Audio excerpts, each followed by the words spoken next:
Hello guys! ఒక మంచి breakfast రెసిపీతో అయితే మీ ముందుకొచ్చేసాను. పొట్టు మినపప్పుతో గారెలు చాలా టేస్టీగా ఉంటాయి. తప్పకుండా ట్రై చేయండి ఒకసారి.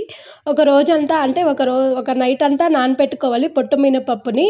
నానపెట్టుకొని నెక్స్ట్ డే కడిగేసుకొని ఇలా మిక్సీ వేసుకొని పిండి మిశ్రమంలో ఉల్లిపాయలు, పచ్చిమిర్చి, కరివేపాకు, కొంచెం కొత్తిమీర, అలాగే కొంచెం జీలకర్ర వేసుకొని బాగా కలిపేసి పక్కన పెట్టేసుకొని, ఇప్పుడు స్టవ్ ఆన్ చేసుకొని బాండీ పెట్టుకొని డీప్ ఫ్రైకి సరిపడా ఆయిల్ అయితే పెట్టుకొని కొంచెం పిండిని తీసుకొని ఇలా 3 సార్లు తిప్పేసి పక్కన పెట్టేసుకోవాలి.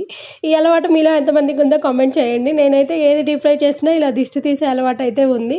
ఇప్పుడు కొంచెం కొంచెం పిండి మిశ్రమాన్ని తీసుకుంటా ఇలా వాటర్ తడి చేసుకుంటా క్లాత్ మీద గారెల్లా చేసుకొని డీప్ ఫ్రై చేసుకుంటే చాలా టేస్టీగా గారెలైతే రెడీ అయిపోతాయి. చూడండి కలరు, షేపు ఎంత పర్ఫెక్ట్‌గా వచ్చాయో. చాలా టేస్టీగా ఉంటాయి. పొట్టు మినపప్పుతో తప్పకుండా ట్రై చేయండి ఒకసారి. మినపగుండులతో కాకుండా ఇలా తింటే ఆరోగ్యానికి కూడా చాలా మంచిది. ఈ వీడియో నచ్చితే ఒక లైక్ చేయండి. మన ఛానల్‌ని సబ్స్క్రైబ్ చేసుకోండి.